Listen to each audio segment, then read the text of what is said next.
Assalamualaikum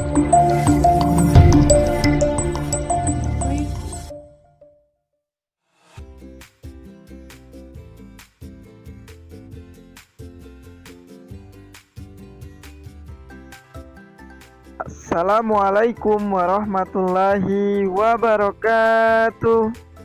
Apa kabarnya ayah bunda hebat dan ananda solih soliha? Alhamdulillah, luar biasa. Allahu Akbar.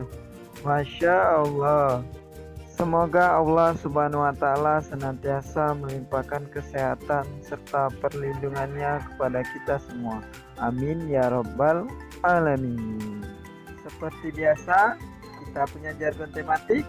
Belajar tematik sangat seru. Mari anak-anak solih soliha, sebelum kita belajar, mari kita berdoa. Rabbi zidna ilman warzuqna fahman. Amin. Mari kita simak penjelasan berikut ini. Anak solih soliha, tahukah Ananda apakah ini? Ya, ini adalah pengeboran minyak bumi di laut lepas. Indonesia mempunyai sumber energi melimpah yang berasal dari bumi. Sumber energi tersebut berupa batu bara, minyak bumi, dan gas alam. Namun, sumber energi tersebut tergolong sumber daya alam yang tidak dapat diperbaharui. Hal ini berarti sumber energi tersebut jumlahnya terbatas dan memerlukan waktu yang sangat lama untuk memulihkan dan mengembalikan ketersediaannya. Lantas pertanyaannya, bagaimana jika sumber energi tersebut habis? Ananda, hari ini kita akan belajar yang pertama mengidentifikasi perubahan bentuk energi pada sumber energi alternatif. Yang kedua, mengidentifikasi pemanfaatan sumber daya alam. Mari kita bahas satu per satu. Yang pertama, energi matahari. Silakan Anda perhatikan gambar berikut. Ini adalah panel surya. Panel surya ini ada di PLTS. PLTS merupakan pembangkit listrik tenaga surya. Panel surya digunakan untuk menyerap energi cahaya matahari. Panas matahari dapat digunakan untuk memanaskan ruangan, mengeringkan baju, memanaskan air, dan lain sebagainya. Cahaya dari matahari juga menjadi sumber energi untuk menggerakkan mobil serta pembangkit listrik melalui panel surya.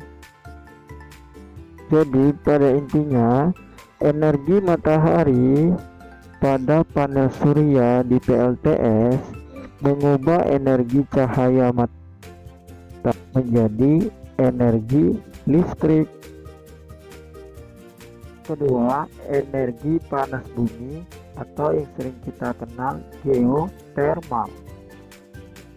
Energi panas bumi berasal dari pusat bumi yang terbentuk dari lapisan batuan yang sangat panas.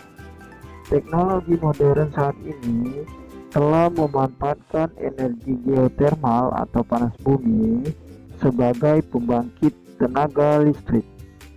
Energi geotermal digunakan untuk memanaskan air.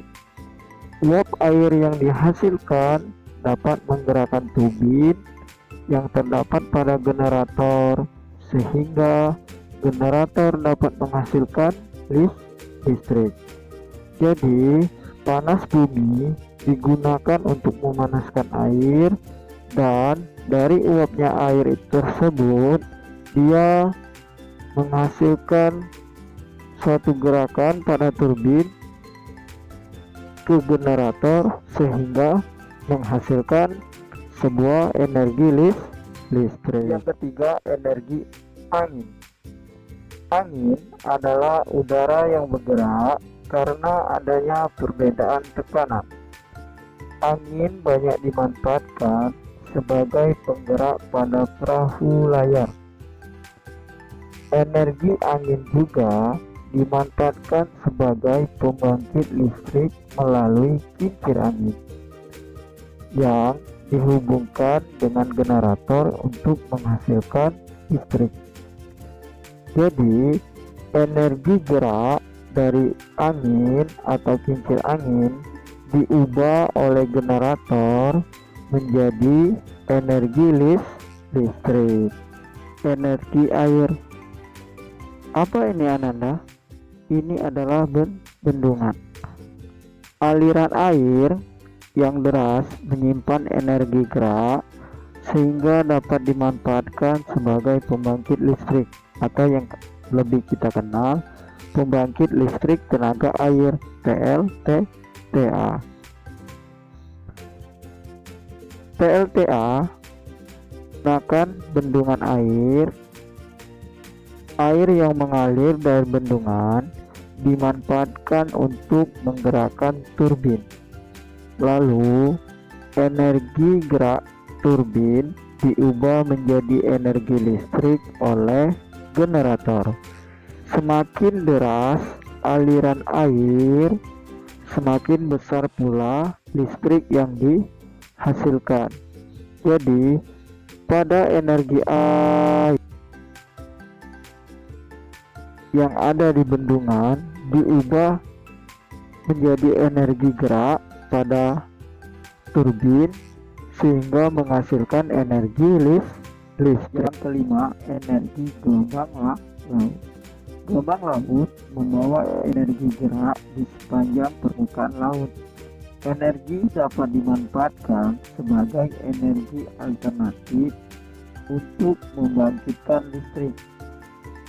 Gerak gelombang laut yang naik turun dimanfaatkan untuk memutar turbin sehingga gerakan turbin pada generator dapat menghasilkan energi listrik. Yang keenam, energi biofuel. Apa itu biofuel? Biofuel bahan bakar yang dihasilkan dari bahan-bahan organik atau lebih dikenal bahan-bahan dari alam itu sendiri.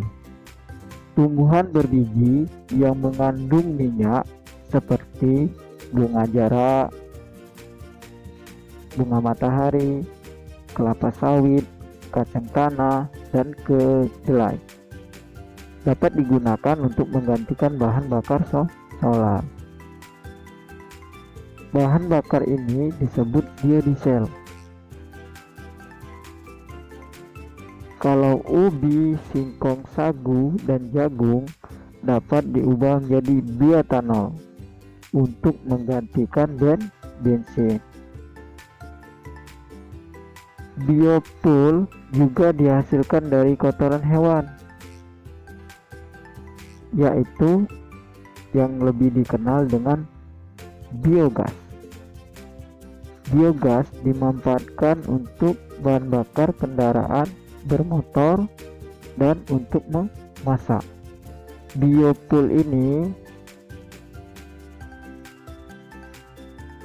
dihasilkan dari kotoran hewan. Jadi Ananda, dalam biofuel tadi dari organik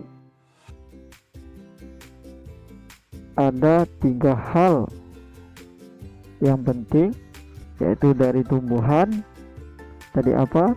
Bunga jara, bunga matahari, kelapa sawit, kacang tanah, dan kedelai.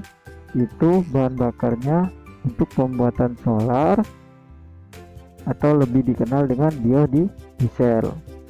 Kalau ubi, singkong, sagu, dan jagung, dia diubah menjadi bioetanol untuk menggantikan bensin. Ada juga yang namanya dari kotoran hewan, yaitu namanya biogas. Nah, biogas bisa juga digantikan pada bahan bakar fosil sebagai sumber daya alam yang dapat diperbaharui. Mari kita simak apa itu biogas atau cara membuat biogas dari kotoran hewan. Biogas kotoran hewan yang berbau tidak sedap ternyata dapat dimanfaatkan menjadi sumber energi alternatif. Selain dapat dimanfaatkan sebagai pupuk kandang, kotoran hewan mengandung gas metana yang dapat digunakan sebagai pengganti bahan bakar LPG untuk memasak. Bahan bakar dari kotoran hewan ini disebut namanya biogas. Pemanfaatan biogas lebih hemat dibandingkan dengan penggunaan LPG. Kita tidak perlu mengeluarkan biaya untuk membeli gas, melainkan dapat menyediakannya sendiri. Pembuatan proses biogas memerlukan perlengkapan dan peralatan yang dipasang khusus untuk memproses kotoran hewan. Kotoran hewan tersebut harus melalui proses pembusukan di dalam tangki atau tempat penyimpanan tertutup. Uap hasil pembusukan kotoran tersebut menghasilkan gas metana yang dapat digunakan sebagai bahan bakar untuk memasak. Kita dapat menggunakan biogas sesuai kebutuhan.